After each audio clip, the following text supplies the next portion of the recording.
Oh, trendsetter. I love doing episodes like the one we're about to do, man. There's nothing like talking to special guests. And here on the HSP podcast, you got a tremendous guest for you coming up. Now, obviously, a lot of people relate music to their childhood, and a lot of wrestling fans relate music to their childhood as well. The theme songs of the wrestlers. You've got also two now, rock and roll themes that you can also associate with the wrestlers too. But Mhm. nothing like nowadays when you can think of an event or WrestleManias or something that just attaches you to one song, and always wanted to have uh, uh, this group on Rev Theory, of course, making headlines when Randy Orton made his return. Obviously, voices. And they just had a long list of hit songs too. Of course, Light It Up was the theme song to WrestleMania. So we're happy to be joined by Julien Jorgensen, guitarist for Rev Theory. He'll join us in just a few seconds, but I'm going to just tell you here. The High Spot Podcast is brought to you by Fast Break Coffee, and you're watching us on the Give Us a Shot Network. I am Jeff Martin alongside the Trendsetter. Give us a like and subscribe because you're not going to want to miss this episode. And now, Trendsetter, as the anticipation arises, let us introduce to you the guitarist for Rev Theory, Mr. Julien Jorgensen. What's going on, man? How you doing? Thank you for coming on the show. Hey, brother. Thanks for having me. It's How you awesome. doing, man? How's everything? I'm chilling, brother. I'm chilling. The sun is out in Canada, so things are thawing up a little bit where I live, up on the West Coast, and vibes are pretty high right now, man. So obviously, wrestling fans are so loyal, and they, honestly, you do something in this business, and you do something where you contribute, and you basically have a fandom for life from the wrestling fans.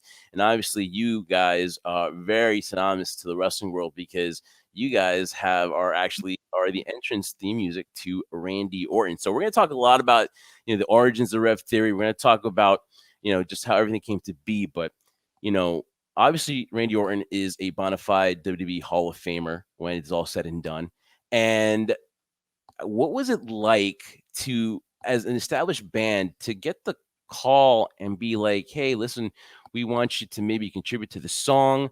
And it's become a staple now because you hear that song and it's something where the fans will rise and they'll sing to the song, and it's just become an iconic song for a pro wrestler. Talk about the origins of how that came about.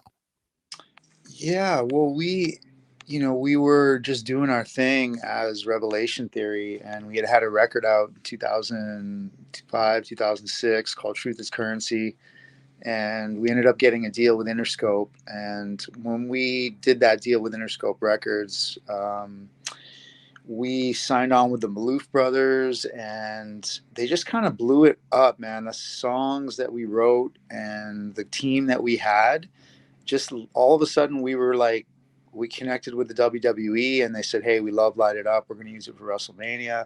And next thing you know, we were playing shows, and just they kind of like accepted us into their world in such a big way, because it turned into Hell Yeah. It was used for One Night Stand. And then Jim Johnson, they were like, damn, we're having such a good reaction with Rich, his voice and the sound. And Jim Johnson, who's like a prolific writer and just a legendary music guy for the WWE, he basically wrote voices for Randy, as Randy was kind of evolving his character. And they're like, hey, we got this idea that we're gonna we're gonna go dark, we're gonna take it to this new place, and we think you guys would be perfect to kind of step into that, to help provide that sonics for him. So we did, and yeah, man, and that song kind of ended up being what it is, right? Which kind of turned him into the legend that he is. He was always obviously great and prolific and the Viper, but the legend killer and all in between. But like, he became what he is like from that moment on, and that way he stands to the song on the ropes, and it's just iconic, man. Like, it's like something you'd see back in the Greeks time or the Roman time, like it represents something like so iconic. So to be attached to it and associated with it and to see its longevity has just been like, it's been such a thrill. Well, there's no doubt music has always been correlated with, obviously everything, but in pro wrestling so much too, because we look at those theme songs connected so much with the performers that are portraying that character, going out there and performing. You hear that, that glass shatter, you think Stone Cold Steve Austin. If you smell, it's The Rock, just to name a few, with Randy Orton, you hear that beginning verse and you're like, oh my goodness, a lot of things are about to pick up here, though. But you talk to me about what goes on there creatively, because again, you're walking in there. I don't know if you guys watch the product a lot, but you're being told in terms of it's going to be for this particular character. You want a certain tone. How many trial and errors go in until you guys finally, come to a collaborative effort where you're like, you know what, this fits for both sides? What's the creative aspect of that when you're trying to come up with the song? I mean, the lyrics are written, but without the music behind it, they're just lyrics. Yeah, like Rev Theory, we write our own music. We've never been a cover band. Like we don't really do that. We're always doing our original stuff. And this one was straight up like Jim just said, "Hey man, I have a song that like I think Rich would be perfect for." I wish I could tell you that we had this crazy collaborative, creative sort of back and forth, but Mm. what he did do is he did give us enough leash to go produce it ourselves. And we were really young at the time, and we were just coming up like young lions, and we were like, yeah, let's do it. Like we said yes to anything. And we kind of botched the production, to be honest. So like we were on the road, and I remember trying to do it in Dallas and rent a studio, and like we were in Vegas all hungover, just being like, fuck man, we can't get it.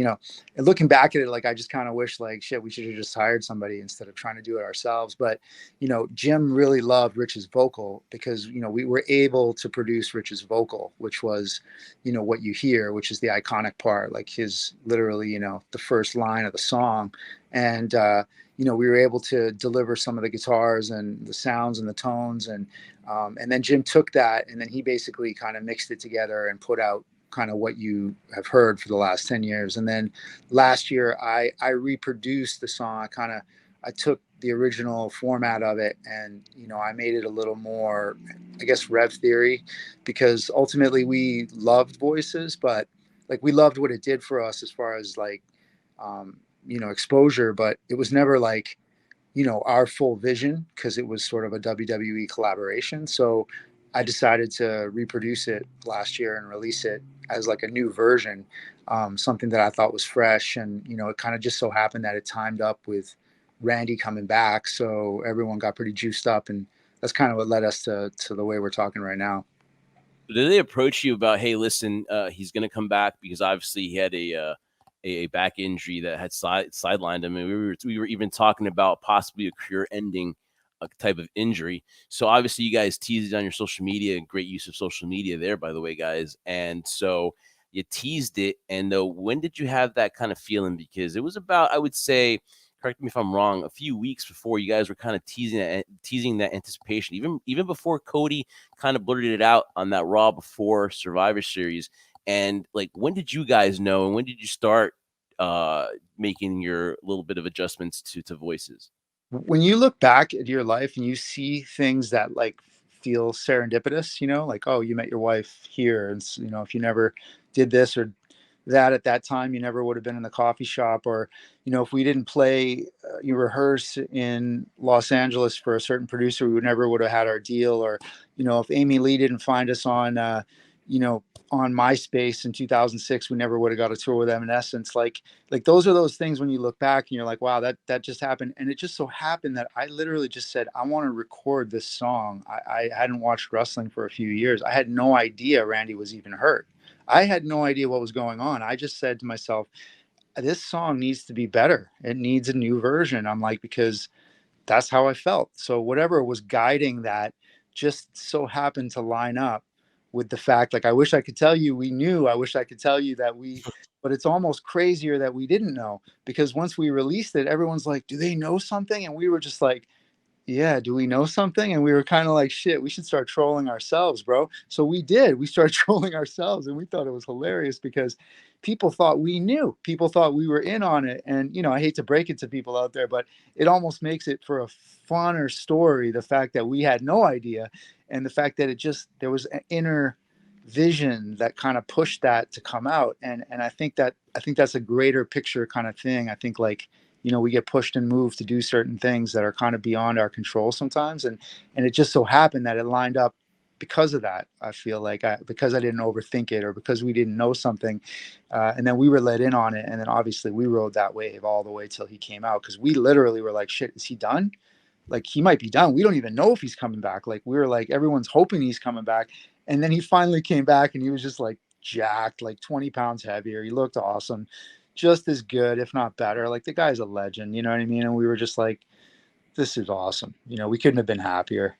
You know, It's funny how things work themselves out that way, right? Where it's just like it's timing, it's never planned, but just so happens to be a coincidence where all those things happen on the same in the same level where you're like, oh wow, you know, we didn't know what was going on with Randy to the point where, hey, it works now. It makes sense. This new version of the song with a new version of Randy Orton that came out at the Survivor Series where the crowd was just going crazy.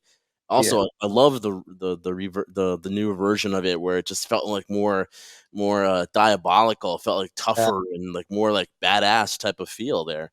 But Right. you were talking about before in terms of like you never really did it in terms of wanting to collaborate, or for example, like you said, Jim Johnson wrote the lyrics for you. You guys never really considered yourself a cover band, but we talked about opportunities and things opening up. Like when you did something like that, like how many more doors opened up for you guys as a band? Because you know when you have your song being played on WWE programming, it's just getting so much exposure from all over the place. I can only imagine the you know the callbacks of people wanting to reach out and collaborate with you guys. What was that process like when you finally initially did it for Randy, and then it was out there? What was that like for the band in terms of people probably reaching out to you that you've never heard of before? You know, when things are happening for you at certain times, and you know you're thinking we're going to be Guns N' Roses, right? I mean, you're in your mind, you're on the way up. And when we were on the way up, we thought to ourselves, well, Motley Crue and Guns N' Roses, they never did a cover song for a wrestler, right? So, you know, our like honestly, we couldn't remember why we were wrestling fans. Like, I grew up, there was a passionate love affair with wrestling from probably 7 till 12 years old or something, where saw Hulk Hogan defeat the Sheik, right, in '84, and Hulkamania be born, and all the way up into Bret Hart, and to into the Stone Cold years. Like, what I'm saying, like but what happened was, once we kind of got caught up in it there, we didn't want to play the song. For some reason, we didn't take advantage of any of that. And that's all hindsight. Hindsight's 2020. So when you're looking back, you're kind of like, because you're thinking, well, that's not the song that's going to break your career, right? You don't think about it like the way you look at it now. It wasn't iconic the first 2 or 3 years, like it was becoming iconic. So was Randy, right? So when we're becoming, in our minds, iconic, and he's becoming iconic, at that time we don't think we need it, right? And so the doors and the opportunities that could have and should have been open for us, if we had just embraced it, right, played it live. We never played it live. We played it live like once, when he came out in WrestleMania. We played it live a couple other times maybe, but like, it was just one of those things where, like, I wish I could tell you, like, man, that song, like, it opened this, it opened that, it did that. And the thing is, that's kind of why I decided to re-record it in the more diabolical, which is a great word for it. That's the reason I did that, is because I thought to myself, we're older, we're wiser, we're a little more like humbled by, the grace of something that has that type of staying power. And, you have to sort of like respect and honor that type of stuff. So, and we didn't do that when we were full of piss and vinegar, and full of ourselves, probably when we were at our peak from 2007 to 2014, when things were kind of popping off. And so, yeah, the doors that are being opened now because of it, they still exist. So you're asking me that, it actually, the residue of that and the reverberation of it is actually helping catapult this song, our version of it, into a worldwide known song. And he hasn't even used it yet. The WWE, they're not saying you can't use it, but they're saying, they kind of want to own everything, right? The WWE is kind of like, that's their style. So, and we were kind of like, well, the truth is they own that song. So it maybe gave us exposure, but we didn't get $1 from it, right? So, not saying that we make music only for money, but after 15 years, you kind of want to say, hey, people know us for this song. We should at least get, some royalties from it. So that being said, like, all of that is factoring into what's happening now, which is, we're getting a lot of recognition from Randy's bass, and guys like you and the whole, and we're in a way better position to field it and talk about it and just be honest about it, So, yeah, I wish I could tell you there was this crazy, oh man, you did this and that, and it probably would have, but that's kind of the truth of it, And yeah, I'm here to just not sugarcoat anything for you guys, but Yeah, but it's interesting though. Like I said, like for example, when CM Punk came back, there was an issue where he came back with an alternate style uh living color yeah, to it was remastered, and right, the funny thing was that they also did a remastered and they teased it coming out, and wrestling fans were trying to connect the dots. We're saying, oh, CM Punk coming back at Survivor yeah, Series, and then you guys had done a remastered. So like from that aspect, the wrestling fans want to solve everything. They're like Sherlock right, Holmes. They want right. to connect the dots and be like, oh, he's done. So when you guys coincided that a week after that, uh, they had done alternate song to CM Punk's, well, everyone's like, wow, they're both gonna the debut. Everybody wants to find that hidden secret or that the solution, and that was crazy though. And your WrestleMania experience though, not only that, but light it up, man. That was in a stage where WWE was in their kind of ruthless aggression stage, or they're just Mhm. coming off of that, and they're going into this form where these songs you would relate to the WrestleManias, and Mm, light it up too is another song mm, that mhm, go back. That's an iconic WrestleMania. mhm. That was Ric Flair's last match. Yeah, Edge was a great match as well. That's a very great WrestleMania, and you kind of are the voices, no pun intended, for that WrestleMania as well. So you in the pantheon of wrestling history, you guys mm, have gone above and beyond with your contributions because those songs are going to live forever.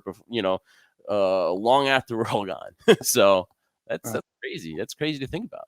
no, that's awesome. Yeah, I appreciate that, and it's interesting to be able to be this age and time of your life and just say, hey, that's awesome, man. We made an impact, and we're still talking about it, and it's nice to know, right? Because yeah, man, it's just a lot of stuff gets forgotten, right? And a lot of good stuff gets forgotten. So the WWE kind of keeps that fire alive, which is we're grateful for. Can you talk to me about like you guys are used to performing in front of large audiences, right? But can you speak to me about the feeling what it's like to be in front of an audience at a WrestleMania? You guys played live there for Randy. What was that Yeah. atmosphere like for you guys? Was it something Uh, that you're used to, something like this is and it's just like any other day, or is it just something you guys had never dealt with before? What were the emotions going like performing live at WrestleMania? I mean, nerves, man. Yeah, I mean, it's a big event. It's not your event, and it's a big a moment in the event, right? So there's a lot of preparation and timing, and it's like doing live TV in a way. So, we had to hit our marks. So it's a bit of nerves going into it. We're professional, and we came sort of prepared, and then we also really rehearsed our asses off. But the experience itself was pretty trippy, man, because it's a show, but it's not your show.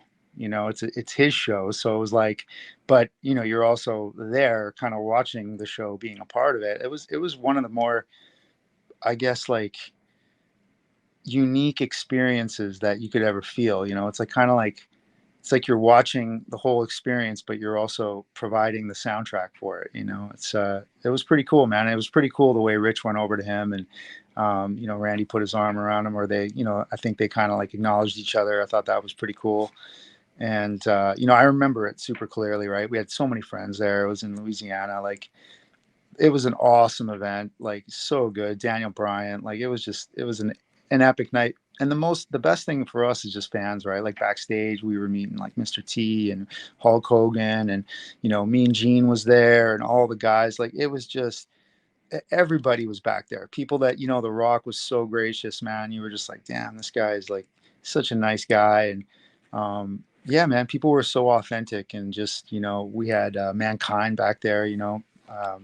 Foley was back there, and yeah, he was like hobbling around. You're like, oh shit, this guy. You can really see, man, who they are, and like like they're family people. They're working their asses off. They're legends. They're like they're all of the above, right? And so to see them in that setting and be part of it from behind the scenes was just like it was a really unforgettable experience, my man.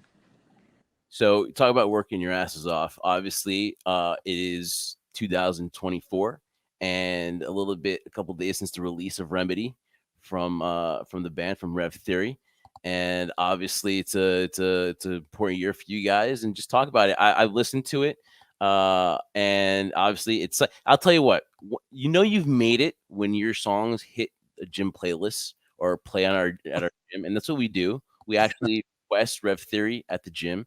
So Nice. so those songs are there and they make us, they hype us up, they make us think of, wrestling. And obviously your songs are just have that beat. So that's when you guys think of made it, when you guys make gym playlists or when you hear your song at a gym because it Yeah. gets going, right? So talk Yeah. about talk about you released it a few days ago. Just talk about that and just the direction of Rev Theory in 2024. Yeah, so Remedy, believe it or not, we wrote a song. So we had a record called Justice that we released on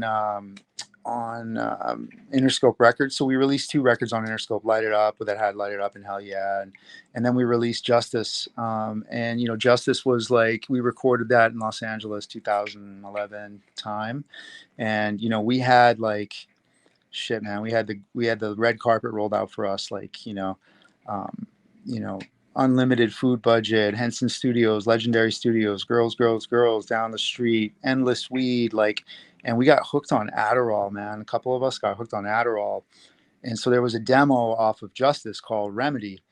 That was the song you heard, right? And so at the time, I was all so jacked up on like whatever the hell we were jacked up on. I just wanted to like speed shit up. It was like a bit of a Dewey Cox moment for me where I just like got all like crazy, like minus the didgeridoos. And I was like, man, we got to speed this song up, bro. Like this needs to be like full time. Like I think Shinedown's got a new song out that's really like fast and in your face. And I'm like, I'm just kind of, riffing off that. Next thing you know, Remedy became Guilty by Design. So it's a song that's on Justice. And basically the chorus and the pre-chorus are kind of similar on that song. And same thing, man. Like that demo of that song is like 10 times better, in my opinion, than Guilty by Design. I like Guilty by Design, but it's not close to what Remedy was. So, after you get off the drugs and you're literally like, you get a little clear for a while and you're sitting around being like, shit, man, this thing's just sitting on the cutting room floor. Like no one's ever going to hear it. Right. So same thing. I reproduced that song and I said, let's just put it out to the fans and, at least it's out there. At least it has a life. Right. And the interesting thing about it is that like now I live in Canada. I'm in a small fishing village on, the northern part of Vancouver Island, and I have a peaceful kind of life and stuff. But when we were making that record and we were down there, the song, really the main lyric where it's, fame is all a fantasy and pain is cold reality. It's like that's the chorus, and never has it been more true as of today than it was 10, 11, 12 years ago when or we basically were living in LA, realizing that we were kind of surrounded by a lot of vampires, and it wasn't as bright as it might have seemed, and it was a bit of a toxic time for us overall. We kind of got infected with whatever that Hollywood thing is, and I think that we were writing that song and the lyrics kind of came out because we were aware of it. So it was almost like that song represents a time when it's like you're doing something wrong or bad or going down the wrong path, but you can't kind of help doing it because you're so sort of deep into it.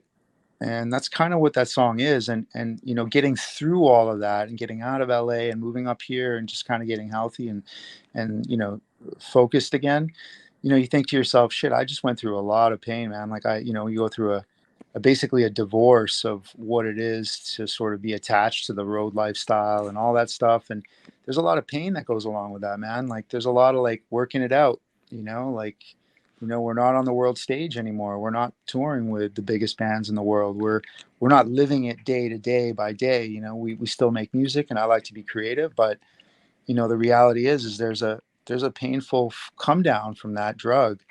And again, that song and the lyrics really represent kind of what it was like to go through all of that as well. So I feel like it's a good step forward to kind of say, hey, this has the intensity of what we were and what we kind of are as a band moving forward, but it kind of puts a bit of a button hook on that time of our lives, and I think it's going to allow us to move forward into new directions, which I'm pretty excited about. So, Julian, do you find then that going back to your music as therapeutic? Because some people, for them, it's painful. For some people, it's therapeutic. And for you, obviously, it seems like it's been therapeutic for you. I can't speak for the rest of the band, but do you find that it's been therapeutic for you guys? I think like a tattoo, you kind of attach meaning to things. I think like, something is what you attach a meaning to it to be. It's not, so like you said, some of the guys it could hurt, some of the guys it could help. And, I try to find a positive perspective on everything, or at least, I'm working to be that way. And I think like, especially when it comes to music, like same thing with voices, right? Like you may have an opinion of the production of the original one, which I did. I didn't like the production because we didn't produce it, right? So, but then you look back, you think, well, the fans didn't think that way, right? Like, you have to kind of put yourself into a more, um, I guess, just a little bit more humility with your perspectives, and I think like that's kind of how I'm approaching some of the stuff that we did. Instead of being so sort of jaded and cynical about it, is really learning to sort of have an appreciation and some gratitude for um, for what we went through and what it represents. A lot of that music is like a tattoo for me, right? Some of the tattoos I got, probably 75% of the tattoos on my body I love, and then there's 25% that I'm like, fuck, I got hammered, man, and like, what the hell were we doing in Detroit, or you know what I mean, like this shit's crazy, or and those are funny to me too. Like I laugh and I love it, right? Because it's all good, it's all bad, and it's all ugly, right, at the end of the day. So yeah, man, that's kind of what the music represents to me right now, and at this moment, anyways. It's funny you mentioned tattoos, right? Every tattoo has a story, whether it's good or bad. Like it's always a story behind something. So it's Yeah, always a reminder of basically where you were at that time, particularly when it happened, though. But something I've always appreciated and admired about musicians and pro wrestling as one of my passions that I love a lot, that I sometimes live vicariously through, is that it's the similarities between the two. I mean, life on the road when you're starting off, you're playing in dive bars, for example. You're performing in front of maybe 10, 20 people, right? And so it's like, it's really, do you really want to do this or not? And you're always on the road. And you kind of alluded to it before in the beginning, where like retrospectively, I'll edit this part out. Yep. I was getting to something good too. Very good too. I liked it. I like where you were going. so sorry, buddy, sorry about that. It's all right, no problem. Yeah, okay, so you're saying, yeah, about the similarities about wrestling and music. Yeah, I mean, you guys are constantly on the road, constantly Yeah, traveling. yep, Wrestlers go 300 days a year, going about this crazy cycle of being on the road. You yep, said it yourself retrospectively, looking back hindsight 2020, when you talked about the importance of, or the significant impact of what voices presented on the long run, obviously looking at it now as opposed to when you did it then.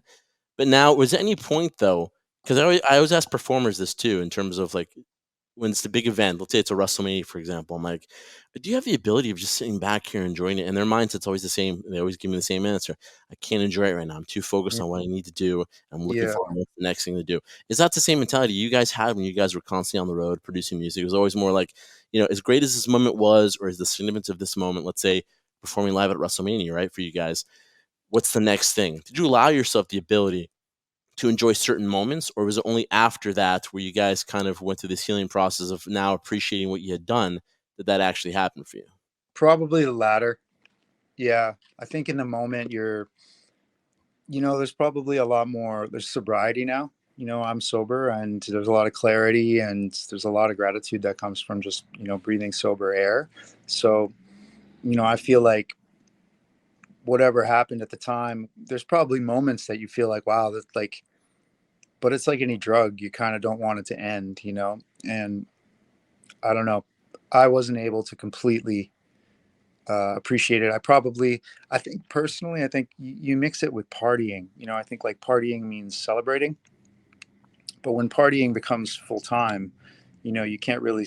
What is celebrating then? It's like you celebrated because it's Monday, or you celebrated because you're in the studio, or like it's not there or whatever, right? So it's just kind of like diminishes the moments, as far as like you never, when you're fasting, and then you get that food or that water, your body is so appreciative of it. And I think that's kind of how we've been. I mean, personally, I've been kind of in the desert, in the wilderness, just kind of, refocusing, retooling, and kind of finding myself again. And I'm still working on that stuff. So, finding this again and, coming to it again, it's like, it tastes a lot sweeter looking back, I think, right now, being like, shit, we're still in the game. People still listen to us. Like, people still talk about us. Like, we're, Rev Theory's going to be part of the WWE forever, that kind of thing. So I think there's a lot more sweetness that comes from, the wisdom of having that hindsight.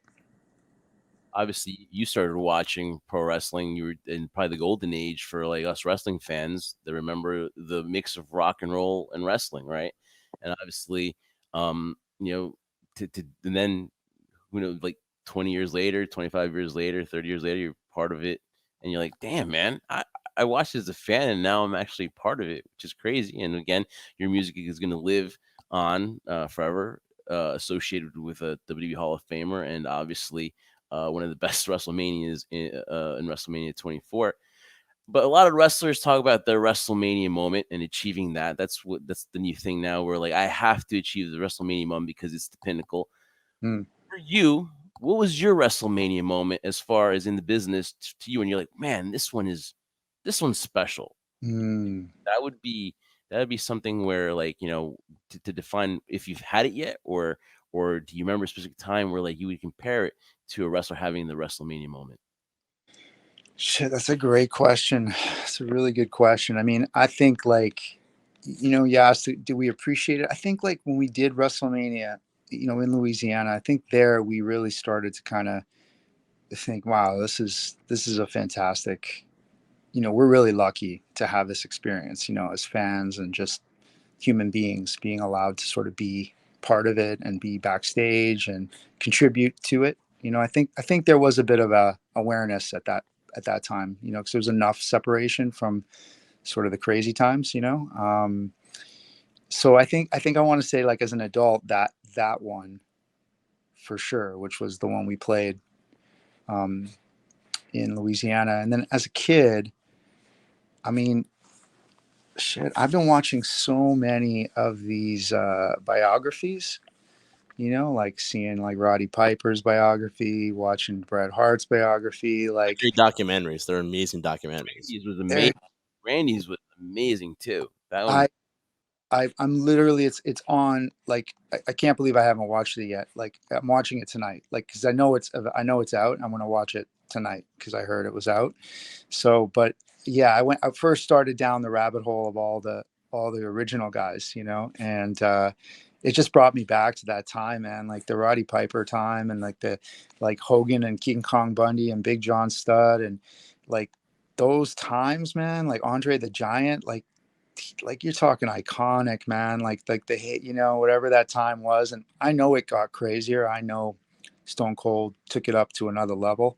But as a child, and when they're larger than life, like that's when it infected me in a way that was like, man, like that was I Am a Real American, man. That song, like if you think about that song, you can think about Voices, like, and you think about kind of how far things have evolved, and you think about Triple H's song, and Motorhead, and you got like Shine Down, and Batista's song. Like the songs have gotten, I think, considerably more badass over, since the beginning. And even though I Am a Real American still stuck in my soul, but yeah, man, maybe that like 84 to 87 time, WrestleMania 3, 2, 3, 4. Like I had tickets to see it when I was little, when they did a satellite pay-per-view where you just go to the arena and Closed circuit in the movie. closed circuit. Yeah. So those times were Wow, probably, we're really yeah. we're really showcasing our age here now on this podcast. You mentioned MySpace before, and I was like, I don't think a lot of people are gonna get that. Really, hopefully you guys remember what MySpace was. But Yeah. I just want to follow up real quick. you talked about Batista, you talked about Triple H, and obviously Motorhead, awesome band, right? Actually, the funny thing is that's how Brian, the trendsetter here, actually got me into that kind of music because of wrestling. So the Limp Bizkit's My Way, again, an iconic theme for the Rock and Austin rivalry. He got me into rock music because of the wrestling theme songs and stuff like that. So my question to you is, you talked about Batista, Triple H. If there's a guy currently or somebody that you knew back then when you obviously were on the scene, who would you have wanted to written another song for? Oh man, that's a great question. Snap, man. Huh. Who's coming to mind? Shit. I It mean, could be anybody, any era. Too. Yeah, anybody. Any era? Yeah. I mean, probably Bret Hart. Oh man. Oh, I can see it too. That guitar riff, this classic guitar riff on the second version of his song. I Yeah, I see you just guys love. revamping that. It was amazing. He's such an artist, man. Like the guy's like a true artist. And his story was amazing, man. He's Canadian as well, so I don't know. And he's an artist, man. He literally draws. He's an incredible artist. Like, I would have loved to see what the lyrics would have been to that song. You know what I mean? uh, That would have been. I would have definitely would have. Been eager to hear what the lyrics would have been to that Bret Hart theme song if you kind of changed that a little bit. You and Jim Johnston, changed that because his song is iconic as well. The guitar riff and everything. I would have been yeah, great to see the way you guys would have touched that up, and the lyrics would have been. I mean, I can only imagine. yeah. Well, maybe there's an idea there. Maybe we could work on that. So, I could have sworn, honestly, of just thinking out loud, I could have sworn, one of the classic entrances out there came from a song that I'm sure nobody would have thought would ever become very popular. It's basically a graduation song, but like Macho Man Randy Savage, oh yeah, different versions they could have come out with in terms of instrumental ways.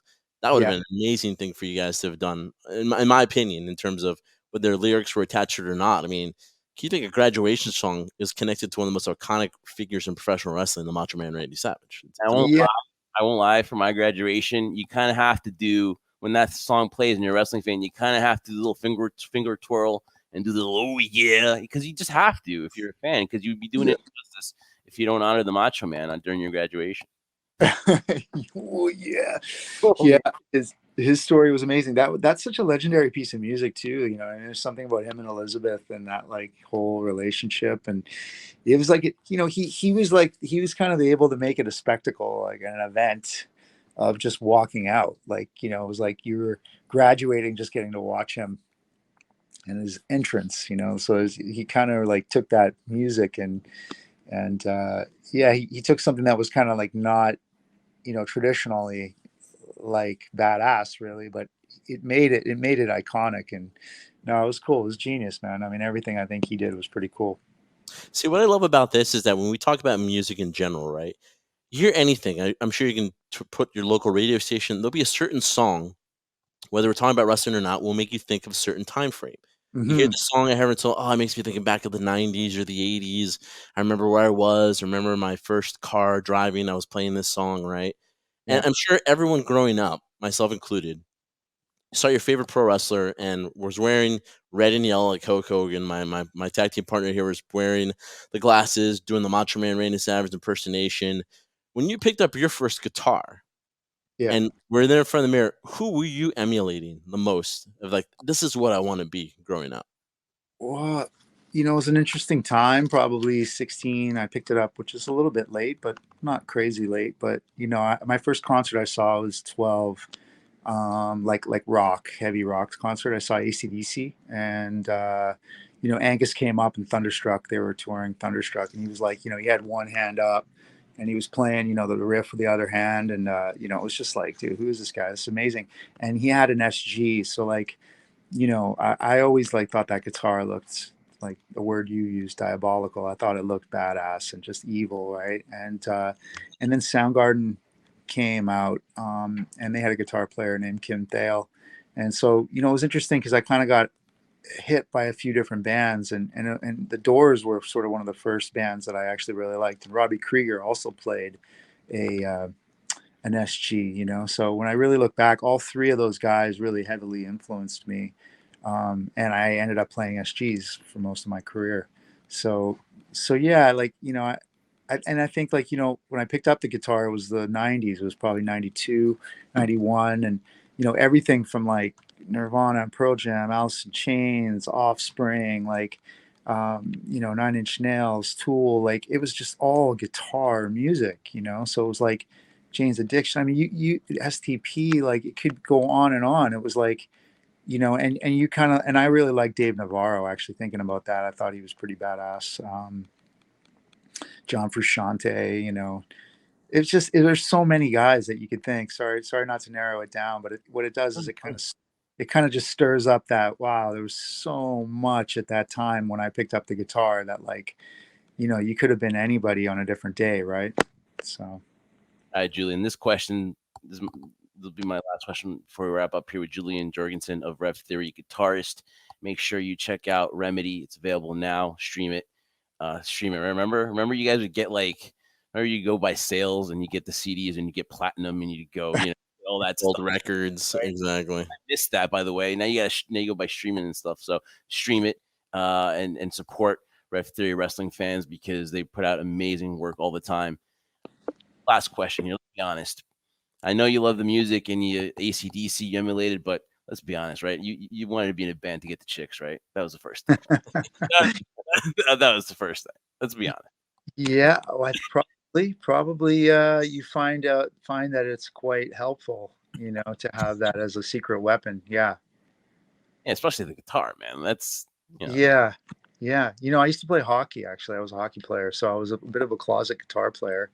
And I had to go to college in Boston. And it was there that I got to kind of like break out of my shell because I was a bit of a jock. So, I knew how to play, but I wasn't as good as some of like the kids have been playing since they were like 9 or 10, So, but when I went to school in Boston, I met Rich and then we were like, shit, man. It's like these kids singing Pearl Jam. I'm like, let's do this. Right. So we were playing Pearl Jam songs and, um, you know, Silverchair and Bush and stuff that was popular at the time. And Rich could really kill that stuff. STP, Interstate Love Song, and we'd played some college shows. And I think that's when I really realized I was like, oh shit, yeah, this is fun. We could have some fun with this. You know what I mean? Like, What position did you play in hockey? I was a forward. I was a winger most of my career, off wing on the right hand side, but I ended up playing center in college. You a Leafs fan or? No, I mean, I'm not really, obviously Vancouver's tough because they've never won. So it's like I've had sort of a love affair, hate with them. Um, but like, yeah, I like eras of teams. You know what I mean? Like I liked like the Sakic, Yzerman eras, like both BC guys, and loved Detroit, loved Colorado, and I have love for different eras of guys that played on different teams, and we've had some. Hell yeah has been used in Detroit when they won the cup. That was pretty. That was awesome. And then Edmonton uses it now, and I think Winnipeg's used it before. So grateful for that as well. But I like players and teams, like certain eras of things. You know what I mean? So how about yourself? We are Devils fans. We're in the tri-state area, so we're in Jersey. We're based out of Jersey. We're Devils, and we've had our success, in the 90s and 2000s, early 2000s. So we've got 3 cups, so we're good, and so there is One of the greatest goalies of all time, Martin Brodeur. So it's like, Well, I was gonna say, like, you guys had your run, like with Scott Stevens and Brodeur, and like, I mean, you guys were legends, right? Like yeah. talking about. So Vancouver's never done that, and you're a Canadian team, and it's like, so there's a lot of like skepticism, and even when they're doing good, I'm just like, yeah, call me in Game 7. You know what I mean? Let me know when they're about to win the cup, and then because I've been in 2 riots, man, because of these guys. I got in a fight last time. it's Boston, right? Yeah. Yeah. I was walking down in Hollywood and down on Melrose, and it ended up being, I didn't know it, but it was a Boston fans were there, and then they ended up winning, and they ended up kind of taunting me. I was like one of the only Canadian guys in the place, and I had a few drinks and whatever, and a couple of the Boston guys kept kind of rubbing my head and my hair and stuff, so I kind of pushed one of the guys, and the bouncer kind of threw me out. Next thing you know, the whole bar is like chasing me down the street. And I'm running down Melrose, at like literally like running for like blocks, and my one buddy's like behind, and he's kind of next to a couple of the guys that were chasing me, and they're like, like he even was like, yeah, let's get him. Like even he was trying to get me because he didn't want to get beat up by all the guys there. Like they're crazy, dude. So I ran for like blocks, and then I went into like suburban areas. I'm running back behind people's like they're doing gardening and stuff, and I'm just like, you guys are still chasing me. Like it's unbelievable. Boston fans are literally the biggest massholes in the world. But that was the last time I was like, I'm done with Vancouver, man. Like I'm not gonna, because I didn't like the Sedins. I've never liked that era. It was like I hated it. Right? I thought they had no heart. I was like, these guys are, yeah, they're great athletes, but I'm like, they don't have what like the Trevor Linden era had with Pavel Bure and Kirk McLean. Like that was the era that could have done it, and Yeah. they've never had that heart since. So 94. You used to think of that penalty yeah, with yeah. Which Richter. I was in another riot then, right? So it was like, so I've kind of given enough blood to the Vancouver Canucks to be like, send me a picture when they win the cup, and maybe we'll talk. We're in a bit of a weird place with our relationship. Yeah, but it just shows you too. When you talk about errors, right? And we look back at reflecting those errors and we're like, oh man, it's never going to get that great again. Or I remember the days, during those times where like you spoke about before, Detroit, Colorado, the Sakic area, and the rivalry between Detroit and Colorado. That was such a historic moment in NHL history.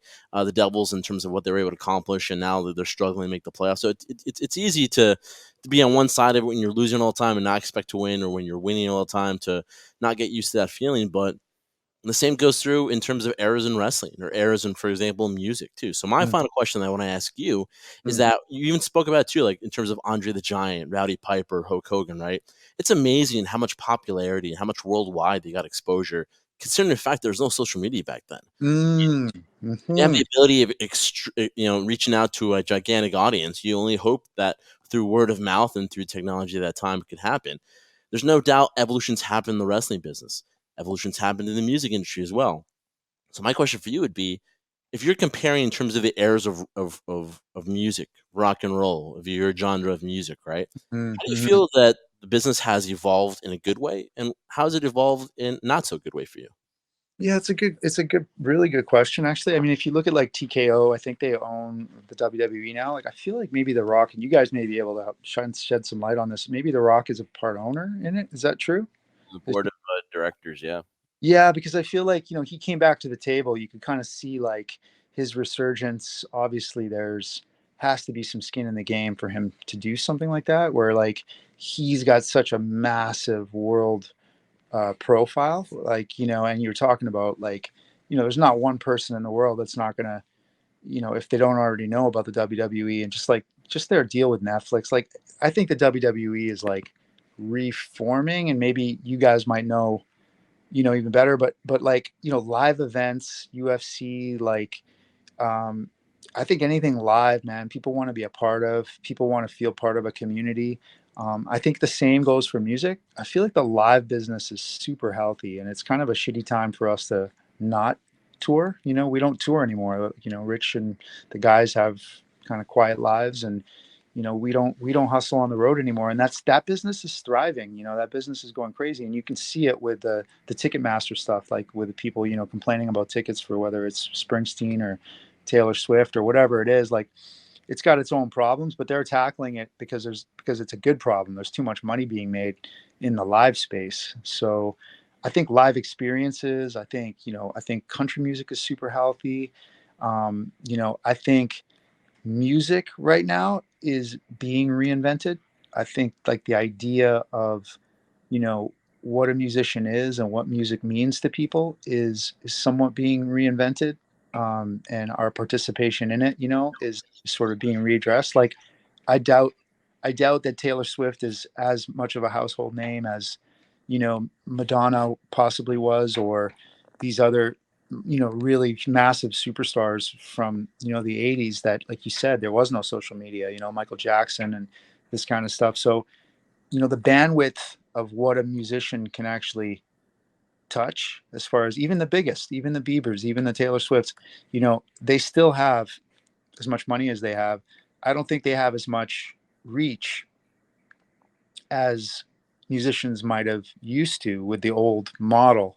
As far as household names, obviously people know them. I'm not discounting that, but I feel like wrestling is on its way up, whereas the music's kind of stalled and is kind of refiguring itself out a little bit. And maybe you could correct me on the wrestling side, but that's just kind of how I see it.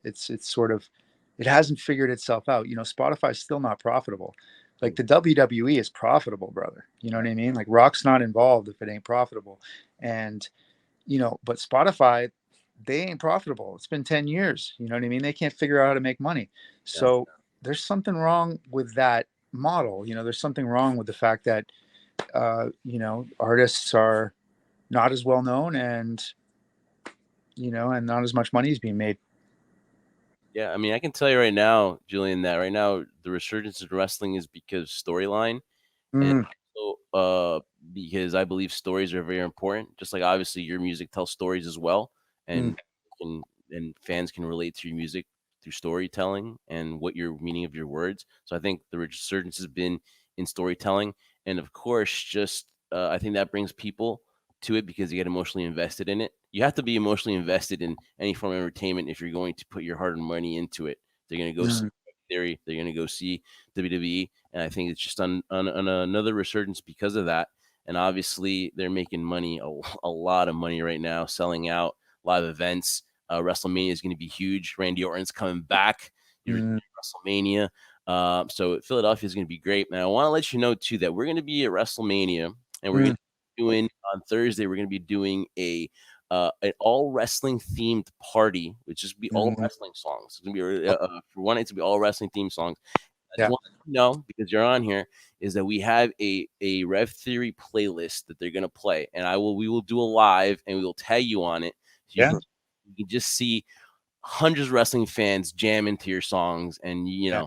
and you can just like be like, damn man, we really made a dent in for the wrestling fans. So I just want to let you know that as well. So we're definitely going to tag you up on that on that weekend of WrestleMania. I think that's such a great idea, man. We'll be, happy to be a part of it any way we can. And thanks, man. No, that's awesome. And I think that's a really cool concept that I've been floating this idea for a while where it's like, we should be following the WWE, the tour, right? Like wherever they are, we should have a music sort of Uh, experience. that Yeah. is that is not a bad idea. I Yeah. would I would definitely I would So, definitely well, also another bad idea too is that with these parties. I'm sorry, I do mean to interrupt Jeff sometimes because he rambles on and on all the time. All But good. the fact is that you spoke about it before in terms of we're going to a party that has wrestling theme songs with an old version, their own twist to it, which people just they love, they connect to, right? I would love to hear your version of what a Bret Hart theme song would be. Mm. That would just be so awesome to hear. Down the Yeah. road, obviously, if that's something you guys choose to do, that would be awesome. I'm sure Brett would appreciate it. Oh Yeah. yeah, definitely. Even if you get on the guitar and you do it, I'm telling you, man, wrestling fans are loyal. If you decided to do something, I'm sure with with social media now, I'm pretty sure it'll definitely catch on, especially with the wrestling fans. So, Julian, all I can say is go for it, dude. You know what I mean? Go for it, man. And hit that wrestling fan base because, like I said, man, once you make a contribution, once they're like, oh man, the guys that WrestleMania 24, oh Randy Orton got a loyal fan base that's gonna follow anything that you do.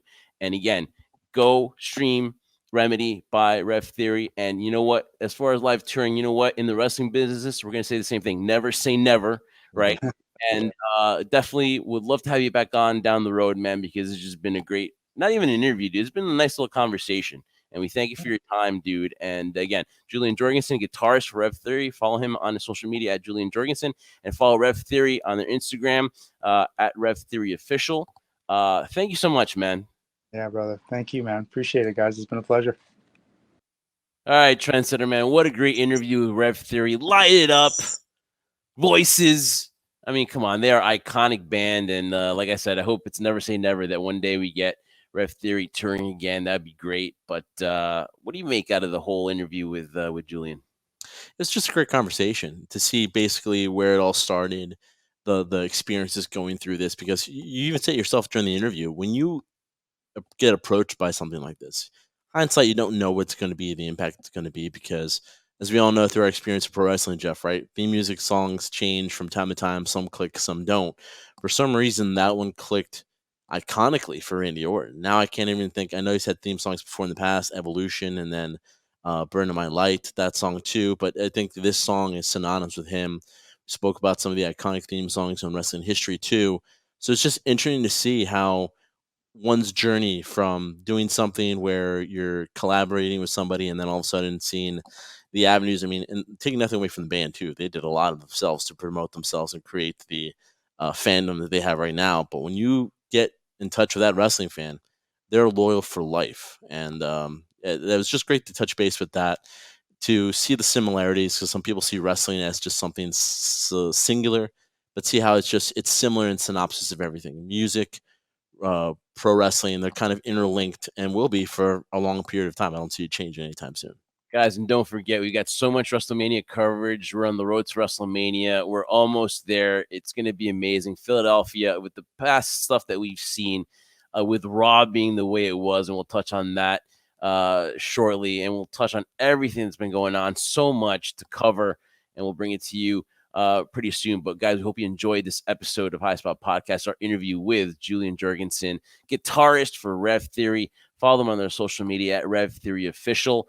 Their new song Remedy is out as well too, so make sure you stream that and show them support. Come on, wrestling fans, you know how to do it, man. Support this band. And again, we are the High Spot Podcast. HSP in the house today. I am Jeff Martin, the trendsetter, and we're powered by Fast Break Coffee on the Give Us a Shot Network. Make sure you like and subscribe and follow. Hit that notification bell to make sure you don't miss out on this amazing interview. And our WrestleMania coverage, our full coverage begins this week, heading into WrestleMania on Saturday and Sunday. And of course, we will keep in touch. We'll touch base on everything that was going on, announcements going on. So follow our social media at High Spot Podcast. Trendsetter closes out because we've got so much more for you guys down the road shortly. Guys, hope you liked that episode. Many more to come down the road. And remember, on this road to WrestleMania, we do this for one reason and one reason only. We do this for you, the crew. I hear voices in my head. They talk to me. Well, I can't do it like that, man. But you get. Don't quit your day job, Jeff. I won't.